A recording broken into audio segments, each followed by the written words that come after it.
एक लड़का जो कि अपना फ़ोन चला रहा था और उस पर रील देखे जा रहा था, क्योंकि आजकल दोस्तों ये आदत बन चुकी है लोगों की।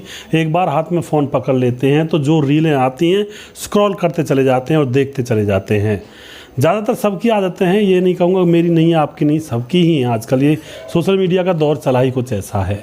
जैसे वह रील देख रहा था तो उस रील देखते देखते उसके सामने एक लड़की आ जाती है जो कि कुछ अच्छे अच्छे शब्द कह रही थी और उसके उस रील पर मिलियंस में व्यू थे। और वह लड़की जब उस लड़की के चैनल पर अंदर जा कर के लड़का देखता है तो लड़की उस चैनल के अंदर बहुत अच्छी अच्छी बातें बताया करती है और बहुत अच्छा अच्छा डांस भी किया करती है सभ्यता में। अब वह पता लगाता है उस लड़की के बारे में, उसका नाम वगैरह लिख करके यूट्यूब पर डाल देता है तो पता चलता है यूट्यूब पर बहुत सारे वीडियोस थे, उस लड़की के लोग इंटरव्यू भी ले रहे थे। तो इसको पता चलता है लड़के को कि यह तो बहुत बड़ी इन्फ्लुएंसर बन चुकी है और बहुत ही अमीर बन चुकी है, लोग इसके आगे पीछे घूमते हैं। अब दोस्तों वह यह देख करके उसके होंठ सूख जाते हैं, आंखें फटी की फटी रह जाती हैं और देखता ही रह जाता है और सोच विचार में, गहरी सोच विचार में पड़ जाता है। आखिर कौन तो वह लड़की थी और कौन यह लड़का था जो उसके इस कामयाबी को देख करके वह पीला पड़ गया था। पूरी जानकारी यहाँ पर लेने वाले हैं और इस वीडियो से हमें घर गृहस्थी के बारे में, और आज के वीडियो से तो खास ज़्यादा नॉलेज मिलेगी घर गृहस्थी के बारे में कि समय के हिसाब से हमें कदम उठा लेना चाहिए, वरना तो कुछ भी हो सकता है, ज़िंदगी तबाह भी हो सकती है। नमस्कार, मैं हूं सुदेश कुमार और तिरछी बात चैनल में आपका स्वागत है। दोस्तों एक माता पिता रहा करते हैं, बंगाल के अंदर यह घटना घटित होती है जहां पर माता पिता हैं और उनकी एक बेटी है श्वेता और बड़ी बेटी है, एक श्वेता की बड़ी बहन है और एक श्वेता का छोटा भाई है, यानी कि श्वेता बीच की है। एक बड़ी बहन है, एक छोटा भाई है, तो बीच की संतान है। अब यहाँ पर जो माता पिता होते हैं बहुत ही गरीब हैं, खेतीबाड़ी किया करते हैं, थोड़ा सा ज़मीन का टुकड़ा है, उस पर सब्जियाँ उगा लिया करते, कभी आलू उगा लिया करते, उनको बेच दिया करते, कभी गेहूँ उगा लिया करते, बस इतना ही इनके पास रोज़गार है, इसके अलावा कुछ नहीं है। पिता को बहुत चिंता होती है, बेटियों की शादी कैसे करेंगे, चलो बेटा तो अपना खाएगा कमाएगा। उसके बाद दोस्तों जब माँ बाप की बातों को यह लड़की श्वेता सुनती है तो यह भी बहुत परेशान हो जाती है, क्योंकि यह माँ बाप से जुड़ी हुई थी और माँ बाप के अंदर अंतर मन तक यह घुसी हुई थी और माँ बाप की हर परेशानी को अपनी परेशानी समझती थी। माँ बाप इसके बड़ी बहन की सगाई कर देते हैं पड़ोस के गांव में। अब उसके बाद माँ बाप आपस में बात करते हैं कि उस जिसके साथ हमने इसकी बड़ी बहन की सगाई की है उसका एक छोटा भाई भी है, यानी कि एक और लड़का है उस घर के अंदर। तो माँ बाप सोचते हैं कि एक बार शादी का खर्चा होगा और तो छोटी बेटी की भी शादी कर देते हैं, शादी तो करनी है। छोटी बेटी श्वेता तब तक 16 साल की थी। श्वेता अपने माँ बाप की बातों से राज़ी हो जाती है, कहती है कि माँ बाबूजी मुझे पता है आपके ऊपर प्रेशर पड़ेगा, मेरी शादी अलग से करोगे, मैं अपनी दीदी के साथ ही शादी कर लूँगी, एक बार में ही हम दोनों की शादी हो जाएगी। तो इन दोनों की धूमधाम से शादी कर दी जाती है, एक ही घर के अंदर दोनों, वो भी भाई थे, ये भी दोनों बहनें थी। अब उसके बाद जो श्वेता होती है उसको तो भेजा नहीं जाता है क्योंकि वह 16 साल की थी। अब जो बड़ी बहन थी वह वहाँ पर चली गई थी, बच्चा भी हो गया था बड़ी बहन को। श्वेता जब 2 साल और गुजर जाते हैं, जब श्वेता 18 साल की होती है तो श्वेता का भी कहा जाता है ना, वो गौना कर दिया जाता है और श्वेता भी अपने पति के पास चली जाती है। लेकिन दोस्तों जैसे ये पति के पास जाती है तो वहाँ पर कुछ अलग ही कहानी चल रही थी। जो पति होता है श्वेता का, वह श्वेता को भाव ही नहीं देता है, पता नहीं फ़ोन पर लगा रहता है और पता नहीं उससे बात तक नहीं करता है सीधे मुँह। अब वह अपनी बड़ी बहन से कहती है कि दीदी ये क्या करता है, ये तो मुझसे बात भी नहीं करता है। लेकिन बड़ी बहन कहती है कि अभी शुरुआत की मुलाकातें हैं तुम्हारी, धीरे धीरे तुम्हारी मुलाकातें अच्छी हो जाएंगी, अभी ये शर्मा रहा होगा। उसको बड़ी बहन को भी क्या पता था कि मामला क्या चल रहा है। धीरे धीरे 6 महीने गुजर जाते हैं, अभी भी श्वेता का पति श्वेता से अच्छी तरह से बातें नहीं कर रहा था। तो श्वेता बहुत ज़्यादा परेशान, हैरान किया तो मुझसे बात भी नहीं करता। लेकिन जो सास ससुर थे वह बहुत प्यार करते थे श्वेता से और वहाँ पर अपनी खुद की दीदी थी, बड़ी दीदी, तो अपना सा घर था वो। तो श्वेता इसी चीज़ में और इसी प्यार के चक्कर में वहाँ पर थी। अब एक दिन की बात होती है, 6 महीने के बाद जो उसका पति होता है अपने फ़ोन को बाहर रख करके वह नहाने के लिए बाथरूम में घुस जाता है। श्वेता वहीं पर झाड़ू लगा रही थी, तभी उसके फ़ोन में कोई मैसेज आता है और श्वेता की नज़र अपने पति के फ़ोन पर पड़ जाती है। तो एकदम से वह पति के फ़ोन को देखने लगती है। अब यहाँ पर पति के फ़ोन में जो श्वेता देखती है तो श्वेता की आंखें भी फटी फटी रह जाती हैं, क्योंकि उसके पति ने तो किसी दूसरी लड़की के साथ शादी कर रखी थी। उसके साथ शादी के कपड़ों में, दूल्हे के कपड़ों में, दुल्हन के कपड़ों में दोनों के फ़ोटो फ़ोटो थे और उन्होंने मंदिर में कोर्ट मैरिज की थी उन्होंने। लेकिन दोस्तों इस शादी के बारे में ना ही सास ससुर को पता था श्वेता के, ना ही उसकी बड़ी बहन को पता था, ना ही उसके बड़े जेठ को पता था यानी कि जीजा को, किसी को भी कुछ भी पता नहीं था।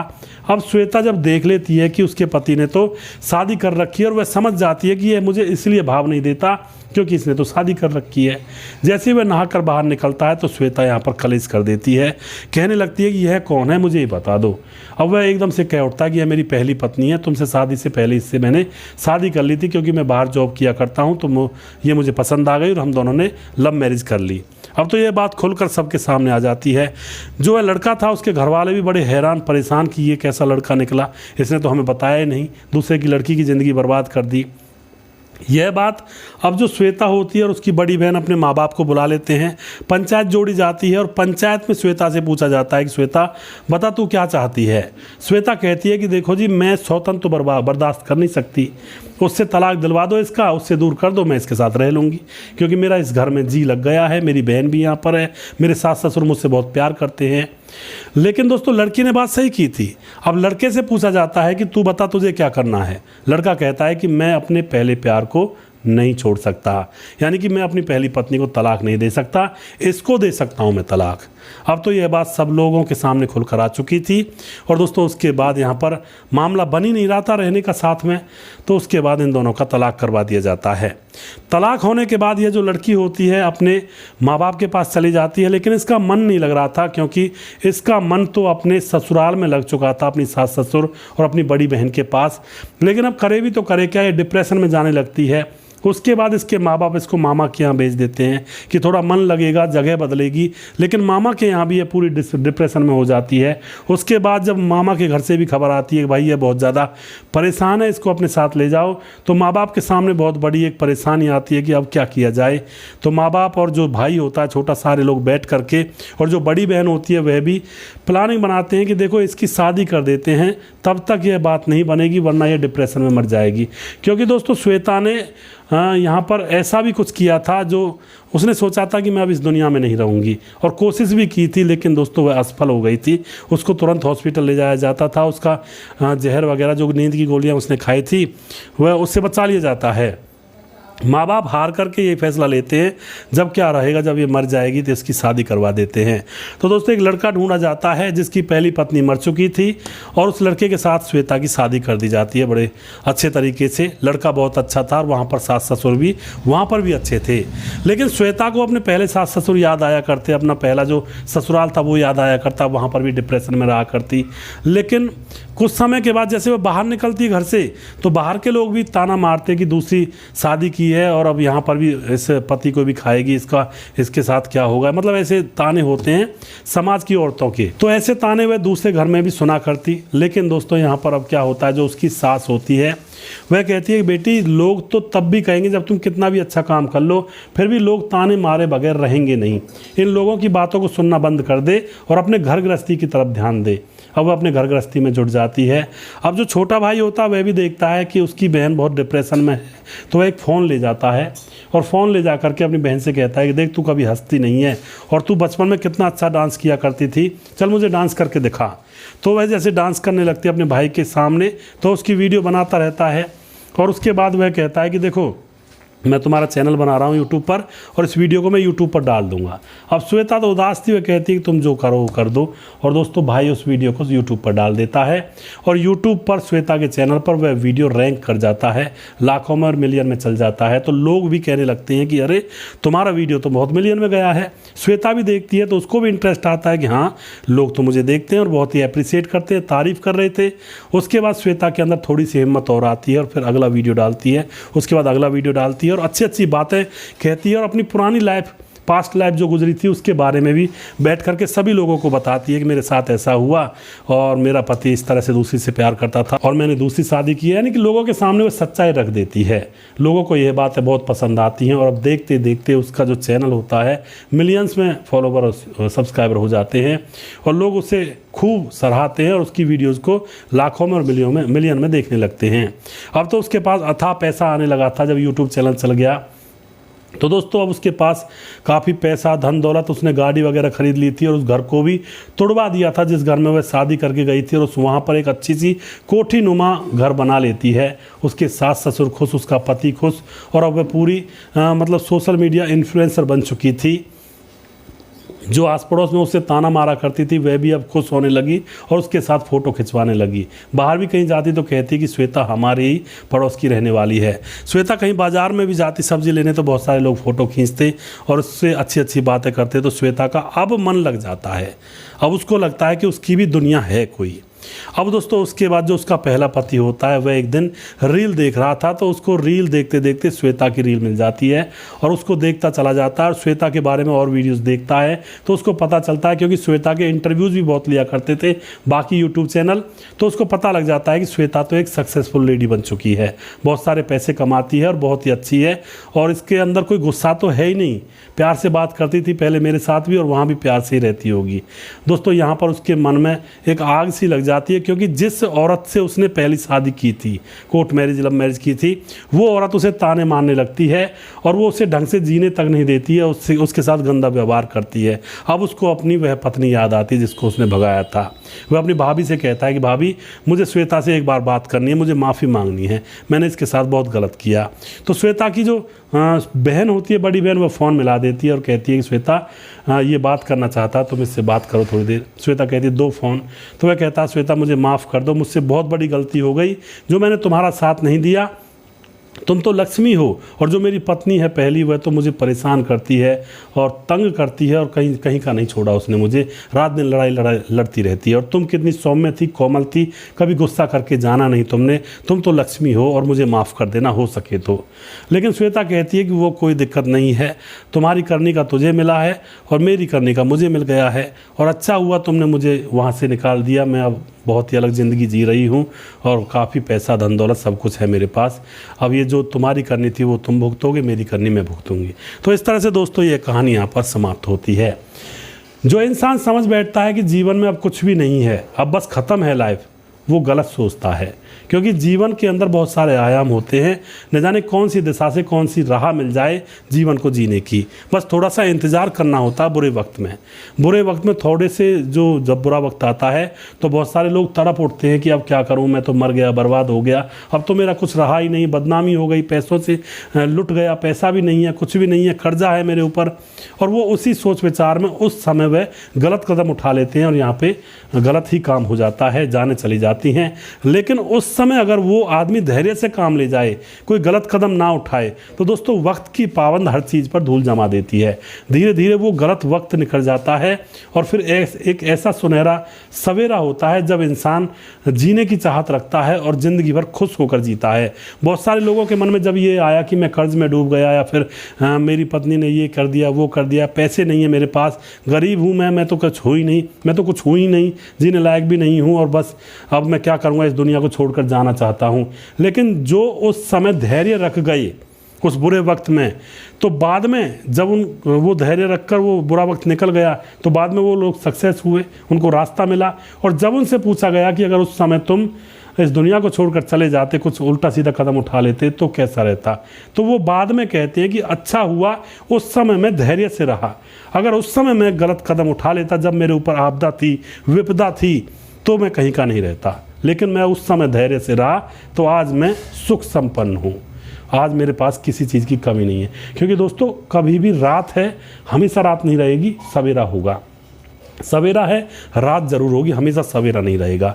तो बुरा वक्त हमेशा एक सा नहीं रहता है, हमेशा ही बुरा नहीं चलेगा। वो समय ऐसी चीज़ होती है जो हर चीज़ को मिटाती चली जाती है।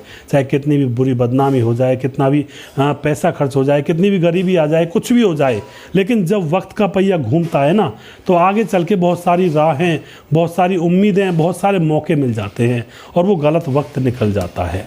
तो इसीलिए मैं कहना चाहता हूँ कि गलत वक्त में गलत कदम नहीं उठाना है आप लोगों को। अगर किसी के साथ कोई ऐसी परेशानी है, कोई भी यानी कि कर्जा है, या फिर कोई घर में कोई ऐसी परिस्थिति हो गई है, या फिर कोई समाज में मान सम्मान ख़त्म हो गया है, या कुछ भी एनीवे जो भी आपके साथ परेशानी है, उस समय को निकाल लीजिए आप 1-2 साल, उसके बाद आपका नया सवेरा इंतज़ार कर रहा है। तो दोस्तों, जितना मेरे अंदर विवेक था उतना मैं कहने की कोशिश करता हूँ। बस आप लोगों को समझना है, अपने दिमाग से, अपने हिसाब से और अपने जीवन पर अप्लाई करना है, और यही मेरी कोशिश होती है। अगर कोई एक इंसान भी किसी भी परिस्थिति से बच जाए, किसी भी आपदा से बच जाए हमारे वीडियो की वजह से, तो यह मेरा मतलब बहुत बड़ा काम होगा मेरे लिए। दोस्तों, वीडियो के लास्ट में कुछ भाइयों के नाम जरूर लेना चाहूँगा जो भाई हमारे वीडियोज़ को देखते हैं और हमें खूब सपोर्ट करते हैं। दोस्तों, हमारे साथ हैं सुखवीर कुमार, जो कि हमारे वीडियोज़ पर लगातार फिलहाल कमेंट करते हैं। भाई का बहुत बहुत धन्यवाद करता हूँ। सर जी, आप वीडियो बनाते हो, इंसान की ज़िंदगी भी सुधार देते हो, ये तो आप लोगों का बड़प्पन है जी। और मैं तो जितना विवेक है मेरे अंदर, थोड़ी बहुत समझ है, वो वीडियो के अंदर डालता हूँ, कोशिश करता हूँ कुछ अच्छा हो जाए। बाकी सब ऊपर वाले के हाथ में होता है और आप लोगों की समझ के ऊपर होता है। उसके बाद साहबुद्दीन मियाँ हमारे भाई कहते हैं कि लड़के ने ठीक किया है, भीख नहीं मांग कर मेहनत करके कमाया और 500 रुपये से बड़ा नाम कर दिया। जी बिल्कुल। और कह रहे हैं भाई कि 28 तारीख से आप 3 दिन में वीडियो नहीं देख पाऊँगा क्योंकि सफ़र करूँगा। तो साबुद्दीन मियाँ जी, आप सफ़र करिए, किसी काम के लिए जा रहे हैं तो अच्छे से उस काम को निपटाइए। वीडियो तो आकर के आप देख लीजिएगा, क्योंकि काम पहले होता है, कोई दिक्कत नहीं है। आप अच्छे से अपना काम संभालिए पहले। उसके बाद हमारे साथ हैं जितेंद्र कुमार हैं। भैया जी, आपका वीडियो बहुत अच्छा लगता है और मेरा भी नाम लिया करो, मैं भदोही से हूँ। जी बिल्कुल, आपका नाम लूँगा मैं। और उसके बाद हमारे साथ हैं शमशाद खान, बहुत अच्छा इन्होंने उर्दू में लिखा है, मैंने इसकी ट्रांसलेट कर ली है हिंदी में, तो इन्होंने लिखा है बहुत अच्छा, बहुत बहुत धन्यवाद करते हैं जी। उसके बाद राजेश कुमार हमारे भाई कहते हैं कि शेर सुनाना चाहता हूँ मैं। जी सुनाइए। और लिखा है उन्होंने शेर में कि मैं ईमानदारी को मजाक बनते देखा मैंने, भरोसे को अक्सर टूटते देखा, जो सच्चे थे वह रोते रह गए, धोखेबाज को चैन से सोते देखा। सुदेश भाई, ये वेरी नाइस स्टोरी है आपकी कहानी से, हमें बहुत कुछ सीखने को मिलता है। और मैं हूँ राजेश ठाकुर, हरियाणा से। जी, आपका शेर भी बहुत अच्छा है। लोग कई तरह के होते हैं और ज़िंदगियाँ कई बार पलट जाया करती हैं। ज़िंदगियों में कई ऐसे मौके आते हैं जहाँ पर कई बार लगता है कि ज़िंदगी अब ख़त्म है, इसके अलावा कुछ है नहीं। लेकिन उस समय पर अगर आप डटे रहे और बने रहे ना, मुसीबत में भी, तो आगे एक नया सवेरा आपका इंतज़ार करता है। उसके बाद हमारे साथ हैं सुरेंद्र कुमार हैं, वेरी नाइस। सुरेंद्र कुमार निषाद गोरखपुर से हैं। सगन दास हमारे भाई, कहानी का पता बताने के हो बराबर, थोड़ा सा लिखा कुछ ऐसा मेरी समझ में नहीं आया है। उसके बाद अमित कुमार हमारे भाई कहते हैं बिहार बेलवा गांव से, मोतिहारी ज़िला से हैं। कहानी सुनने का टाइम नहीं मिलता है तो मैं कमेंट कर देता हूं, कहानी टाइम मिलता है तो मैं सुन लेता हूं, देख लेता हूं।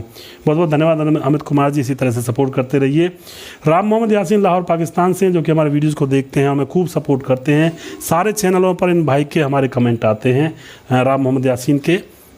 उसके बाद हमारे साथ हैं सुरेंद्र राज, हर हर महादेव जी, खेमराज भाटी, खेमराज गुज्जर चिट्टी, जीबी नगर, यूपी 16 से हमारे भाई कमेंट करते हैं। श्यामलाल चौधरी नौका बीकानेर राजस्थान से कहते हैं कि आप बहुत अच्छी कहानी सुनाते हो। श्यामलाल जी, आपका बहुत बहुत धन्यवाद। सुरेंद्र कुमार निषाद यूपी गोरखपुर से हैं। उसके बाद मोहम्मद राउफ हमारे भाई कहते हैं सुरेश भाई, अल्लाह ईश्वर गॉड भगवान आपको सदा सलामत रखे। मोहम्मद राउफ को हैदराबाद से, जी बहुत बहुत धन्यवाद जी। राधे श्याम शर्मा सिसी, जयपुर राजस्थान से, कहानी बहुत अच्छी लगती हैं। और उसके बाद हमारे साथ हैं Rajesh Kumar, very nice story Sudesh भाई, मैं राजेश ठाकुर हरियाणा से हूँ। सर जी, लड़के ने अच्छा किया, काले जादू के चक्कर में तलाक दे दिया। सुखवीर कुमार कह रहे हैं, जी बिल्कुल सही कह रहे हो आप। जानकी गंगवार हमारी बहन कहती है कि जांच पड़ताल करके शादी करना चाहिए, आजकल किसी का भरोसा नहीं है। जी जानकी बहन, आप बिल्कुल सही कह रही हो, क्योंकि बहुत सारे धोखेबाज आजकल होते हैं जो कि शादी करने के बाद सामान लेकर रफू चक्कर भी हो जाते हैं। तो बहुत सारे ऐसे धंधे चले हुए हैं। कई बार ऐसी कहानी देखने को मिलती है कि एक लड़की ने 60-70 शादियां की और सब जगह से गहने जेवर लेकर फरार हो गई। तो ये आजकल धंधा भी बना हुआ है, और ज़्यादातर देखकर ही शादी करें और अपनी जानी पहचानी रिश्तेदारी में से शादी करें, क्योंकि वहाँ पर पता होता है रिश्तेदारों का, खानदान का।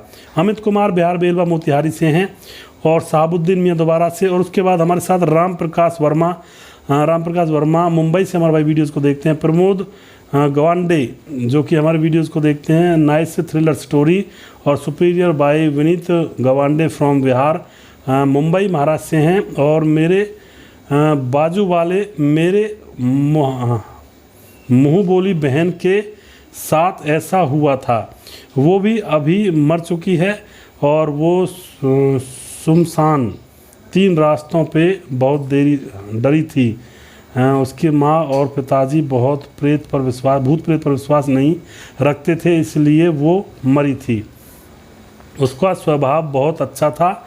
मैं और मेरी बड़ी बहन साथ में खेलते थे। वो कॉलेज जाती थी, मैं और उसका भाई स्कूल जाते थे। भाई विनीत गवांडे फ्रॉम विरार मुंबई महाराष्ट्र से रिप्लाई प्लीज़। जी बिल्कुल, आपका इनका कहना है जो प्रेत वाली मैंने कहानी बताई थी, एक भाई ने लिख के भेजी थी बहन ने, कि वहाँ पर मौत हो जाती है भूत प्रेत के चक्कर में, तो उनके बारे में लिखा है इन्होंने कि हमारे साथ भी ऐसा ही हुआ था, हमारी बहन के साथ भी।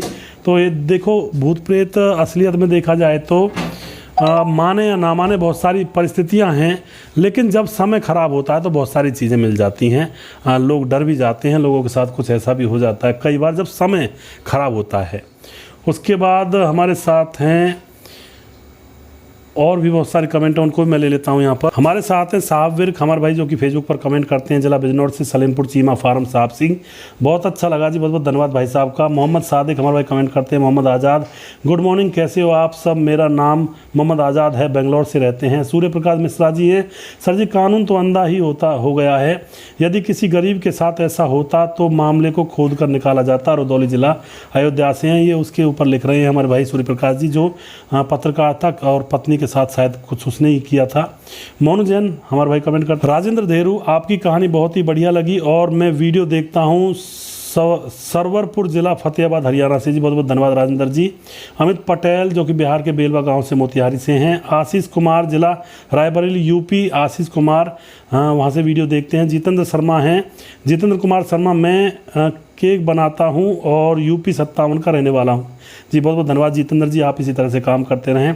संजीव कुमार, सर जी ज़िंदगी एक बार मिलती है, पति पत्नी में बैलेंस करके ज़िंदगी बिताना चाहिए खुश रहकर। जी बिल्कुल। क्राइम स्टोरी बाय विक्रम, हमारे भाई क्राइम का चैनल है इनका, क्राइम स्टोरी बाय विक्रम के नाम से, बहुत बहुत धन्यवाद करते हैं भाई को। सुजीत कुमार नमस्कार, राधे राधे जी।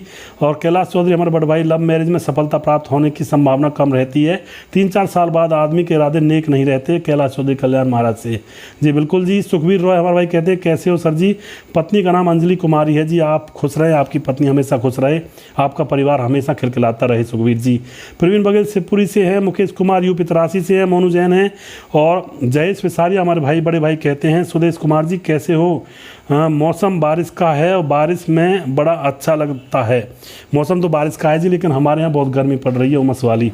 चलो कोई नहीं, ये तो चौमासे का टाइम है, यानी कि चतुर्मास चला हुआ है, बारिश का है, होती रहेगी कभी कहीं कभी कहीं। वीरू कुमार हमारे भाई कहते हैं भाई ये तो मानना पड़ेगा कि मौत तो हुई है, हो सकता है किसी दूसरे चाकू से हुई हो। जी बिल्कुल जी। और जो भाई रह गए हैं, जिनका नाम रह गया, उनका नाम मैं अगली वीडियो में ज़रूर लूँगा। तब तक आप देखते रहें और हमें सपोर्ट किया करें दोस्तों, इन कहानियों से कुछ सीखा करें, अपने जीवन में अप्लाई किया करें, बहुत बड़ी बात होगी अगर इनसे कुछ सीख मिल जाती है। अगला वीडियो बहुत जल्दी फिर से लेकर आऊँगा, तब तक आप खुश रहें, सावधान रहें। जय हिंद, जय भारत।